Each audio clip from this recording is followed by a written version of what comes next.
les amis, c'est Mortal G. Comment allez-vous? Êtes-vous prêts? Êtes-vous préparés pour une review comme celle-ci? Une review assez exceptionnelle. Pourquoi? Parce qu'elle est à la genèse des maîtres de l'univers et il faut que je vous en parle, bien sûr. Cette review, elle concerne l'Eternian Goddess, la déesse d'Eternia. La déesse d'Eternia. Et non, les amis, ce n'est pas la sorcière que vous voyez devant vous. Bien sûr que non. Mais pourquoi est-elle là? Parce qu'il y a un lien, forcément. Justement, on va essayer de parler de toute cette petite genèse avant toute chose pour que vous puissiez être dans le bain et comprendre le pourquoi du comment. Les maîtres de l'univers, vous le savez, ont démarré leurs premières aventures en mini-comics, dans des petites livrets qui étaient fournis, comme encore aujourd'hui, dans les gammes Origins, qui sont dessinés par Axel Jiménez et Francisco Echart. Et aujourd'hui, à l'époque, les premières bandes dessinées étaient dessinées par Alfredo Alcala. Alfredo Alcala était déjà un grand maître du comics, des bandes dessinées. On le connaît surtout, enfin du moins pour Conan entre autres, mais pour plein d'autres choses aussi, Zoldar et autres. Et il se trouve que là, on a donc une déesse qui nous est annoncée dans la gamme des maîtres de l'univers Origins. Et bien sûr, bizarrement, vous allez trouver des similitudes entre des personnages déjà sortis. Et vous allez dire, mais j'en veux pas, juste elle est peinte ou repeinte. Mais elle a une légitimité profonde dans cet univers. Pourquoi? Parce que c'est ce qu'on appelle l'ancêtre de la sorcière que vous voyez ici. Non pas la sorcière colorée que vous connaissez bien sûr habituellement. Bon, là, c'est la sorcière du Château des Ombres. La future sorcière va pas tarder à arriver. J'ai tellement hâte qu'elle arrive. Donc, c'est la prochaine vague d'ailleurs que je vous présenterai, avec la sorcière en bonne et due forme. Celle-ci, c'est la sorcière du Temple des Ténèbres dont je vous avais déjà parlé. Donc, elle va juste faire un petit passage et revenir à la source de la déesse d'Eternia. Et vous voyez à droite et à gauche de la déesse, Tila dans son armure, ici, et Tila sans son armure. Alors, pourquoi? Parce qu'en fait, Tila n'est pas, on va dire, une seule figurine. Quand elle est sortie à l'origine, elle était censée symboliser deux figurines de la gamme. En l'occurrence, la sorcière, la déesse, l'ancêtre de notre sorcière. Et quand on lui enlevait ce petit attirail, c'était Tila. Donc ce qui vous permettait, si vous achetiez deux figurines, un peu comme on le retrouve avec plusieurs personnages, comme le Fakor Révélation, on lui met plusieurs têtes et autres, si vous achetiez deux figurines, vous aviez donc deux personnages distincts. On avait Tila, la déesse guerrière, et, on va dire, Charella, on va la citer comme ceci, la déesse d'Eternia. Et effectivement, cette déesse n'était pas encore, on va dire que c'était les prémices des maîtres de l'univers, elle n'était pas encore schématisée, pas encore complètement intégrée dans ce modèle-là de la sorcière du Château des Ombres, protectrice du Château des Ombres. Elle était plutôt une déesse d'Eternia à la recherche d'un gardien, à la recherche d'un combattant. Et dans le premier épisode, le premier mini-comic d'Alfredo Alcala, dirons-nous, de Mattel bien sûr, mais il se trouve que Musclor affronte une bête. On voit une dame en danger, une dame de couleur verte, habillée effectivement comme ceci, comme vous la voyez. Et à l'époque, ils n'ont pas daigné, ils n'ont pas cherché à faire une autre Tila de couleur verte. Ils savaient très bien que ça ne se vendrait pas. Et déjà qu'ils n'étaient même pas certains de vendre les filles dans cette gamme. Et justement, elles ont cartonné les filles dans cette gamme. Donc du coup, ils n'ont pas sorti de déesse verte, ils l'ont sorti couleur blanche. D'ailleurs, dans certains dessins, certains comics, on la voit apparaître dans cette couleur. Mais effectivement, elle est en référence à la déesse d'Eternia. Plus tard, qui bien sûr avait le rôle de défendre le Château des Ombres contre Skeletor, contre, on va dire, les êtres maléfiques. Musclor, lui, était juste le fameux Olar, le fameux Musclor précédent, on va dire, puisque l'histoire a été révisée, revue avant le Alfredo, le Musclor de la jungle. Et le Musclor de la jungle rencontre une femme agressée par une énorme bête. Il la défend, elle le trouve suffisamment brave et fort en lui disant: tu seras le protecteur des armes, tu seras le porteur des armes, des joyaux, on va dire, des grands anciens et des grandes technologies d'Eternia. Je te fournis un char de combat, je te fournis donc ce qu'on appelait le char d'assaut, qui lui permettait d'aller dans le temps et l'espace à l'époque, c'est ce qu'il disait, de se déplacer en roulant et de se déplacer en volant. On lui donnait un char d'assaut, un harnais de protection et un harnais de force.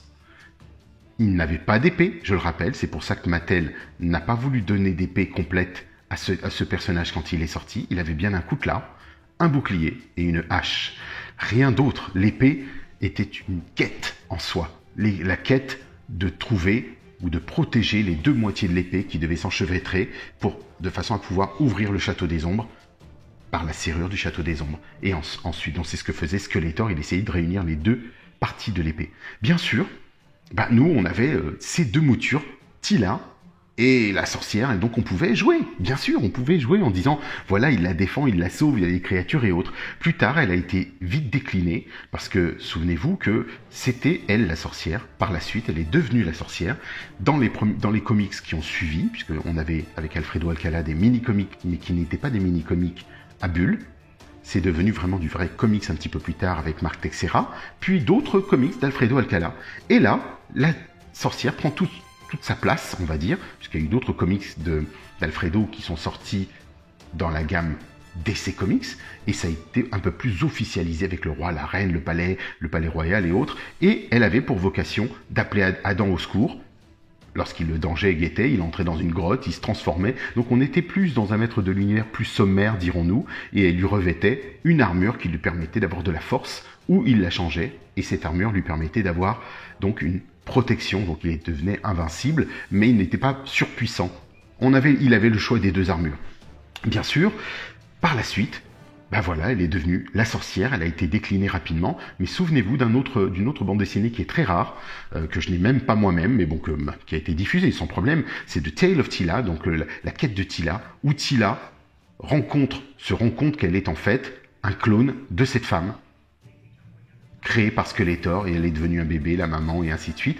Et donc cette femme-là était l'ancêtre de la sorcière. Cette histoire a été bien sûr reprise dans les comics, plus tard dans les éditions, on va dire, classiques des maîtres de l'univers.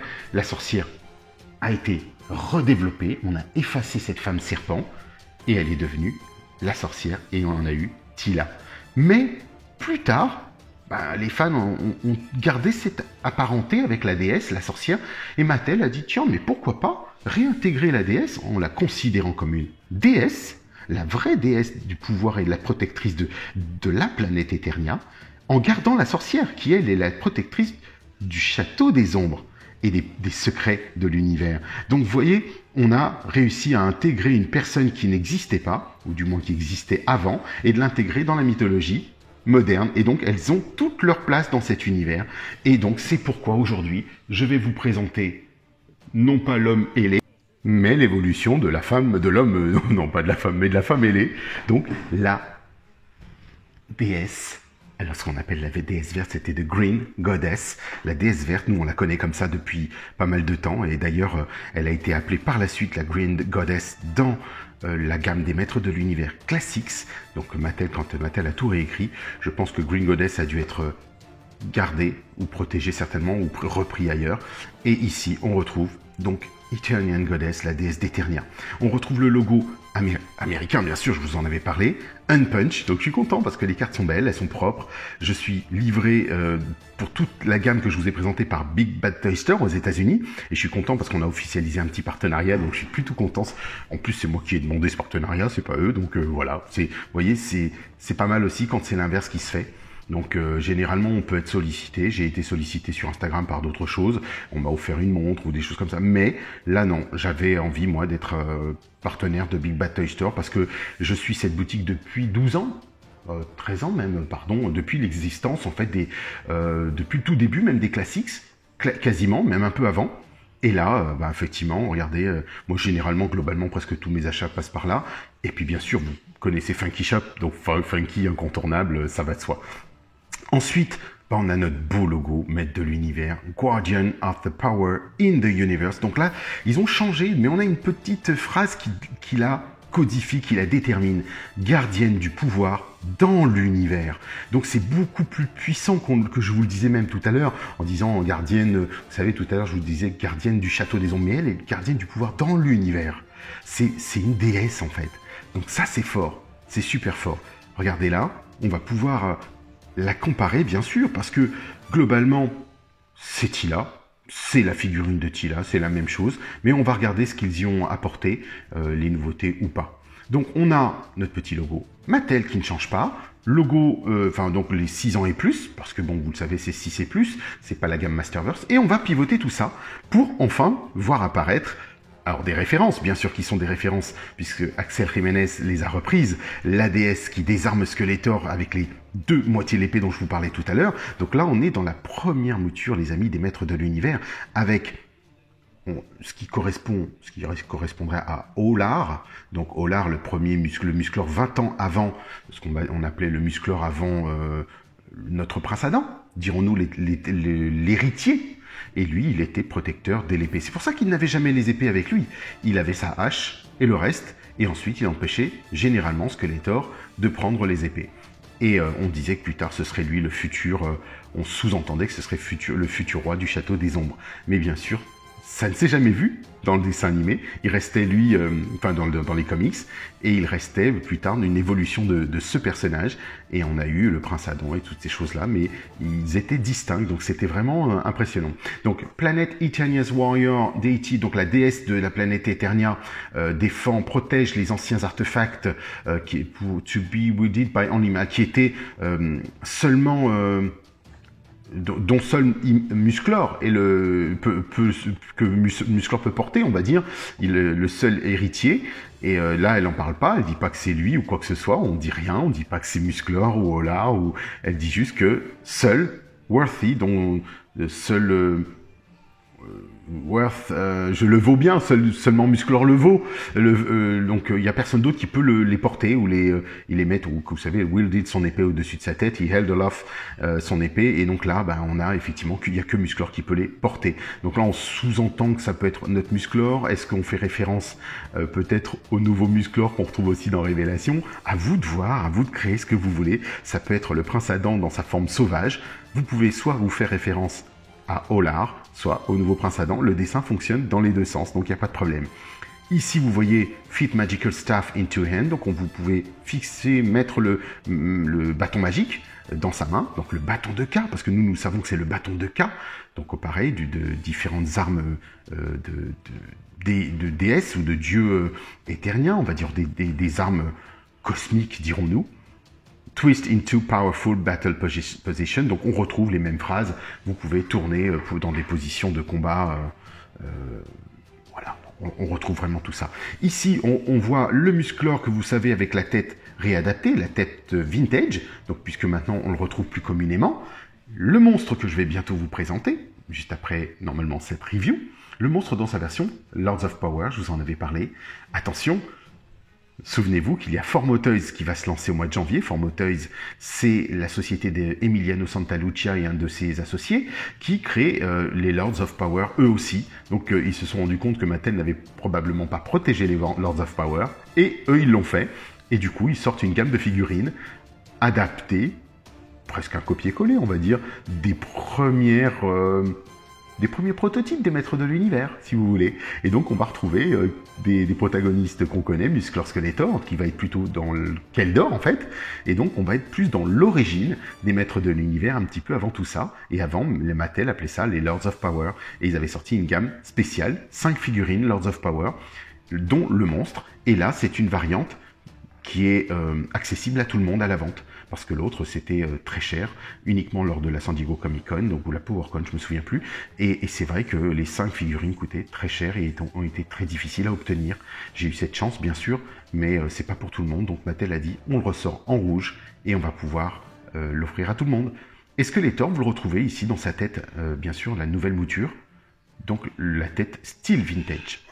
Et on a ce que j'aime bien sur ces cartes américaines. Vous voyez, Guardian of the Power in the Universe, gardienne du pouvoir dans l'univers, Webster, Evil Master of Escape, et ainsi de suite. On retrouve les deux dénominations, leurs capacités, ou du moins qui ils sont, leur biographie courte. Voilà, donc ça c'est super sympa. Donc les amis, on va l'ouvrir. C'est parti, je vais attaquer cette déesse. Et on y va, c'est parti, à tout de suite. Eh bien on attaque, la voici, sortie de sa cage. Enfin presque. Regardez ce qu'on a au dos. La même chose que Tila. Je croyais, moi pour vous dire, je croyais même plus, j'avais oublié, comme quoi on redécouvre, même après avoir vu des reviews sur internet, on redécouvre tout le temps. Et ici, vous avez le bouclier et son sceptre, le bâton de K, bien sûr. Ici, eh ben, on va la sortir de suite. Hop. Notre belle déesse. Moi, je suis très content, hein, vraiment, de la voir, parce qu'elle marque pour moi, effectivement, une épopée, un passage, une évolution, et le fait de la voir enfin dans le format vintage, en verte comme ça, ben, franchement, je suis conquis, je suis heureux. Ouais, je suis heureux parce que j'avais toujours, vous voyez, j'ai dû racheter celle-ci en ne sachant pas qu'ils allaient la faire. Je me disais, c'était toujours ma représentation de la déesse de l'époque. Et j'ai toujours fait ça, aussi bien dans la gamme, bien sûr, des classiques, où j'avais cette Tila et j'avais acheté une seconde Tila. Et plus tard, ils ont sorti la déesse verte qui a été très fragile parce qu'elle était en... je vais vous mettre une photo ici parce que je ne compare pas les Origins avec les classiques. Je ferai autre chose pour ça. Les classiques méritent leur place entière. Et les Origins aussi. Et c'est vrai qu'elle est translucide, la matière est complètement translucide, ce qui n'est pas le cas avec elle. Elle est entièrement de cette couleur verte, du moins vert pâle. Donc je vais déjà la poser pour voir si elle tient debout, les amis, qu'on puisse... Waouh. Rien à dire, c'est immédiat. Bon bah écoutez, tant mieux. On va ouvrir ce petit bâton. Alors c'est vrai que c'est Tila qui risque, normalement qui a le bâton de K, mais on va revoir tout ça et on va pouvoir ensuite comparer aussi les couleurs, mais tout ça vous le connaissez déjà. On va regarder ça après. Moi j'aime bien cette évolution et cette petite poignée qu'ils ont mis, parce qu'avant on n'avait pas ça, ça se clippait. Alors c'est vrai que c'était bien aussi, ça se clippait au bras, ça laissait la main libre, mais c'est vrai, il ne faut pas oublier que la main à l'époque n'était pas une main préhensible, c'était une main plate. Donc on va justement aborder ça, c'est parti. Là, vous savez, on retrouve la petite bande dessinée et à l'intérieur, la petite fiche. Et ça, je suis content parce qu'on a la fiche, mais cette fois-ci, ils ne se sont pas foulés. Ils ont pris la fiche de Tila. Vous voyez, bon bah c'est bien, c'est pas grave en soi, hein. De toute façon, c'est la même. Vous l'enlevez, vous reconnaissez, vous pouvez enlever les bras, bien sûr, les bottes, le torseau, et, voilà. Et on sait que c'est Tila, donc il n'y a pas de problème. La BD, on l'a déjà vue, alors mais si vous nous retrouvez, c'est Rock and a Hard Place, donc du rock et une mauvaise situation plutôt, puisque Hard Place, c'est plutôt se dire on n'est pas au bon endroit. Donc, mais c'est ce qu'on ressent dans cette couverture où Musclor a l'air prisonnier de plusieurs rochers ou rocs, et il en soulève un. Donc voilà, on va pouvoir se rendre compte qu'on a bien une bande dessinée à bulles, vous voyez, avec plusieurs facors. On en a parlé de ça, hein, l'ensemble des facors. Regardez ce griffon. Donc j'espère honnêtement les amis qu'on va y avoir droit dans la gamme Origins, parce que ce griffon je l'ai dans la gamme des maîtres de l'univers Classics, et il est très présent dans le dessin animé de Mike Young Production en 2002. Je vous invite à aller le voir, vous verrez ces griffons tout le temps, le monstre contrôle une armée de griffons et je trouve ça juste splendide. Et ce griffon, il est génial, la figurine, le jouet est génial et ça fait plaisir et je me dis s'ils le sortent en Origins, ils vont le faire peut-être un peu plus petit, plus sommaire, mais j'ai hâte qu'ils le fassent. Voilà, donc on retrouve la bande dessinée qu'on a vue, les dessins habituels d'Axel, très très beau, très bien rendu. On est plongé dans l'ambiance, on a un rendu style années 80, hein, clairement. Regardez, puis Antor que je vous ai présenté, le Prince Adam que vous connaissez déjà, puisque je vous avais déjà montré les deux versions du Prince Adam, avec les deux têtes. La déesse qui apparaît pour le sauver, il dit au secours. Elle est là avec sa forme serpent. Goddess, the power sword is gone. L'épée du pouvoir est partie. Ne perds pas le confiance en toi. Épée ou pas d'épée, tu es Musclor. Et là, vous le voyez, il a un peu de la force de Musclor. Effectivement, elle est en lui. Et quand il se transforme et qu'il utilise l'épée, l'épée canalise le pouvoir avec l'orbe à l'intérieur. Et il devient encore plus fort. Donc c'est ça qui est magique. On retrouve bien sûr au verso toutes les figurines dont je vous ai parlé. Le Stinkor qui est le Puantor qu'on a déjà abordé. J'ai oublié, il faut que je le sorte et j'en parle à ma femme pour qu'elle le sente. Peut-être que c'est mon odorat en ce moment, c'est vrai qu'il n'est pas top. J'aimerais bien qu'elle me dise ce qu'il sent réellement. Voilà les amis, on a refait le tour de cette petite bande dessinée. On va maintenant attaquer notre déesse. La voici. Alors, on retrouve... Alors, on va essayer de comparer immédiatement. Voilà, on retrouve... Regardez, l'armure est la même. pas de peinture à proprement dit sur les... Alors je vais essayer de lui bien la remettre en état qu'on puisse comparer la même chose. L'armure est exactement la même, il n'y a pas de nuance, pas de peinture qui a été refaite. Dans la gamme classique, ils avaient repeint les yeux d'une autre couleur, me semble-t-il, où ils avaient un peu changé la couleur de son armure pour la différencier de l'Attila en termes de figurine. Mais là, ils ont repeint la totalité du personnage. Mais vous allez voir qu'il y a une grande nouveauté. Et ça, c'est super appréciable. Donc on voit bien sûr les bracelets, les bras, tout a été repeint. Donc on va regarder les articulations, ce sont les mêmes, hein, vous savez. On peut les retirer. Si vous voulez lui mettre les bras blancs, amusez-vous, hein, ça va faire un beau mix and match. Je vais lui retirer l'armure de suite. Ce qu'on va faire, c'est ce que je n'aime pas trop faire en général, mais ça va me permettre de voir les nuances apportées, par exemple, sur les têtes. Vous voyez, c'est la même chose. Les mêmes peintures. Donc on fait référence à Attila, clairement. Elle est belle, elle a les yeux bleus, elle a les yeux revolver, hein. Elle a les yeux bleus, un petit rouge à lèvres rose. On est dans la même mouture, bien sûr, la sculpture est exactement la même, hein. Vous inquiétez pas, il n'y a pas de différence, ils ne sont pas allés en refaire une autre. Mais ce qui est génial, c'est que justement, on puisse se dire maintenant, j'ai enfin la déesse. Alors, est-ce qu'elle est indispensable? Oui, non. Pour celles et ceux qui on va dire, qui favorisent plutôt le prince Adam, non, on va dire qu'elle n'est pas indispensable, mais elle pourrait tout à fait être dans la continuité, peut-être qu'elle apparaîtra dans Révélation, qui serait une suite, bien sûr, du dessin animé des années 80, de Filmation. Donc, regardez, bon là, on a les articulations normales, on retrouve ce que vous connaissez, je trouve qu'elle est plutôt solide, plutôt robuste, de celle-ci. Je fais exprès de cacher l'autre partie dont je vais vous parler, et vous allez être surpris. Ici, bien sûr, le bras ne bouge à les mêmes articulations que l'Attila. Au bas, droite, gauche, tout ça, ça bouge comme d'habitude. On a notre rotule au niveau du coude qui fait son effet. Elle est bien robuste, hein, là, elle est bien solide et j'aime bien. La main, comme vous pouvez le voir, la même chose. Petite rotule. On pivote à droite et à gauche et elle fait au bas. Donc, pas de souci là-dessus. Et la même chose du côté droit. On va enlever son buste. Et on peut faire un mix and match et lui mettre le buste blanc, ce serait drôle pour faire une semi-transformation ou comme vous voulez, enfin, comme si elle se cachait en blanc et qu'elle réapparaissait de sa vraie couleur ensuite. Tout est possible, pourquoi pas.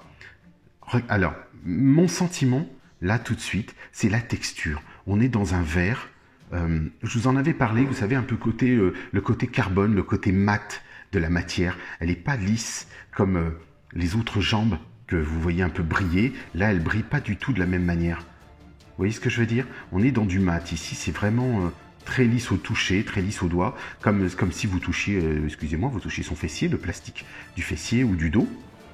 Voilà, là, on est beaucoup plus lisse sur le dos. Et elle est un peu plus rêche. Pas celui-ci. Là, on est dans du plastique vraiment pur et dur. Et là, on sent que la matière a changé. Ce n'est pas la même. Mais c'est assez sympa. Je trouve que ça reste... ça reste dans l'esprit, de toute façon. On retrouve la botte, les bottes qu'on connaît, mais attention les amis, regardez bien. Regardez-moi ça. Regardez, l'esthétique des genoux a été donc revue. Voici donc la différence. Plein de gens me demandaient, mais quelle différence il y a? Eh bien voilà, c'est flagrant. Maintenant que vous le voyez, vous ne pourrez voir que ça. Regardez les genoux de la première. Regardez les genoux de la déesse. C'est juste splendide. C'est une déesse, hein, c'est normal qu'elle ait des plus beaux genoux. Donc, ça veut dire qu'il va falloir que je me rachète une Tila, les amis. Parce que je suis comme ça, et moi j'ai envie d'une Tila parfaite. Et donc, ce sera l'occasion de garder celle-ci, puisque ce seront toutes les deux mes collectors, puisque les premières versions, et de me reprendre une Tila avec les genoux. Parfait, regardez ça. Donc on va justement regarder l'articulation, et le genou est très beau, esthétiquement parfait. Donc, vous voyez, il bouge de la même manière. On a toujours ces rotules au niveau de l'aine. Et le mouvement, aucun problème. Arrière, avant, vous voyez, super fluide. Écart facial sans problème. Voilà, donc on est gâtés. Moi, je suis très content. J'aurais adoré que La Sorcière soit éditée aussi comme ceci, mais c'est pas le cas. Donc, tant pis, hein, on fait avec. C'est tout, puisque je sais que les nouvelles sorcières qui sortent dans les nouveaux châteaux des ombres sont effectivement comme ça. Alors vous voyez, on a aussi la botte au niveau du tibia qui bascule, qui pivote. Ça, vous le savez déjà, on l'avait vu sur les tilas précédentes. Et ensuite, le pied, l'articulation, petite rotule. Regardez, hop. Les hauts, bas, droite, gauche fonctionnent bien. Elle est vraiment robuste, solide. Les articulations sont... Ah ouais, sont costaudes. Franchement, ça fait plaisir. Et de me dire, bah voilà, on a notre déesse verte. Elle est belle, hein. Ils l'ont un petit peu modifiée, légèrement. Mais bon, bah globalement, au moins, elle est verte. Voilà, c'est de se dire, elle est complètement verte. Elle n'est pas translucide. Ils se sont rendus compte que la matière translucide est très fragile. Alors, est-ce que ça leur coûte plus cher? Je ne sais pas. Je ne sais pas quel est le système de fabrication d'une figurine translucide. Donc, ils ont daigné plutôt repeindre, mettre du plastique vert et repeindre, lui donner de belles couleurs, lui donner une vraie légitimité, du moins en termes d'existence, et de lui donner ses couleurs. Regardez, on retrouve le métallique, alors que c'est surprenant, puisque c'est censé être du poil de bête, ça peut pas être forcément métallique. D'ailleurs, le dessin d'Axel Jiménez ne trompe pas, c'est blanc. Lui, il l'a fait blanc, le bracelet est métallique, et ainsi de suite. Mais honnêtement, ça ne jure pas. Ça... Non, ça passe bien. Ça passe vraiment bien. Donc, je suis très, très content. On va voir maintenant le bâton de K. On va lui donner son bâton. Et puis, voilà, on va voir que ça fait juste la différence. Je vais lui remettre son armure. Parce que, ben voilà, la déesse, elle l'a toujours eu. Donc, vous êtes obligés, les amis, de lui laisser son armure. Pas le choix. Et je vais justement voir si elle se remet bien ou pas. Et ben, ça fait plaisir. C'est vraiment un bonheur parce que ces nouvelles matières, tout ce qu'ils ont mis, contrairement aux anciennes, on avait toujours peur de casser. Là, regardez, c'est super. C'est vraiment souple, hein, regardez. Vous voyez? Ça se plie très bien, l'armure du Cobra, elle est belle, elle est bien reproduite. On est fidèle, hein. De toute façon, je vous ai déjà fait le comparatif avec l'ancienne Tila. Donc, je vous invite à retourner voir les Tila si vous ne l'avez pas vu. D'ailleurs, dans les vidéos, je fais aussi le comparatif dans cette Tila de la carte américaine et de la carte européenne. Donc, ça vous permettra de comprendre et de savoir le pourquoi du comment et quelles sont les nuances et les différences dans les cartes. Et ça, je l'ai fait quand on a abordé Tila. Je m'en souviens parce que sinon je me souviens pas de toutes mes reviews. Donc, mais ça oui, je me souviens. Je m'étais dit, il faut absolument, si quelqu'un me le demande, que je puisse dire que c'est dans la review de Tila. Donc j'avais fait exprès parce que Tila, bah ça s'oublie pas. Voilà. Donc si vous souhaitez le savoir, allez voir Tila et vous verrez les différences entre les cartes européennes et les cartes américaines. Voilà, c'est dit, tout est fait. Regardez ces beaux genoux, cette belle esthétique. Et la jambe, le galbe de la jambe a été modifié aussi, hein, les amis. Hein. Ils ont, regardez, on va essayer de... Je vais lui écarter un peu plus les bras. Et pareil pour on va dire mon autre déesse, mais plutôt on va dire Tila avec l'armure. Regardez bien le dessin de l'entrecuisse. Vous voyez, il est creusé, il ne l'est plus dans la nouvelle version. Donc on a de vraies, très jolies jambes, réadaptées. Ils les ont resculptées, ils ont resculpté complètement la cuisse, en gardant bien sûr l'esthétique, hein, parce qu'il n'y a pas de grosse différence, elle est seulement vue au niveau du genou, et la découpe du genou, donc bravo, super, moi je trouve ça génial. Donc là maintenant il me faut une Démonia, il me faut une Tila, il me faut une She-Ra, c'est terrible les amis, c'est terrible.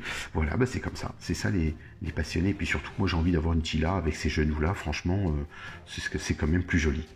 Voilà, mais bon, ça ne me perturbait pas outre mesure, hein. C'est juste que bah, maintenant on le sait, maintenant elle est là, et maintenant qu'elle est là, ben, je veux une Tila avec ses genoux, bah, c'est comme ça. C'est tout, et puis voilà. Donc voici nos trois déesses. La déesse, parce que Tila à l'époque était dite la déesse guerrière. Vous voyez un petit peu les amalgames qu'on pouvait faire dans nos têtes de jeunes garçons, jeunes enfants, jeunes petites filles. La déesse guerrière, la déesse d'Eternia, la déesse tout court, la sorcière, ça fait quand même beaucoup pour nous.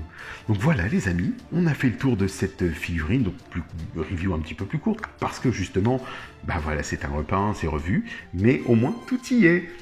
Pensez à moi, pensez au petit pouce. Vous savez maintenant que vous pouvez vous abonner sur ma chaîne. Et oui, vous pouvez, maintenant il y a un bouton que vous cliquez en bas qui s'appelle rejoindre. Vous êtes déjà 4 le lendemain de la mise en place à avoir rejoint ma chaîne et je vous remercie, vous êtes juste top. Ça fait vraiment plaisir. Et puis, bah voilà, on continue. Je vais, bah merci. Voilà, merci de me soutenir, merci de soutenir la chaîne. Je sais que pour beaucoup, c'est pas grand-chose, mais c'est un bond de géant pour Mortal G, un petit pas pour, un petit pas pour certains et un bond de géant pour Mortal G. Merci encore. Je vous dis à très très vite pour la suite parce que le monstre se languit. On le fera et puis, et ben bon voyage les amis. Bye bye.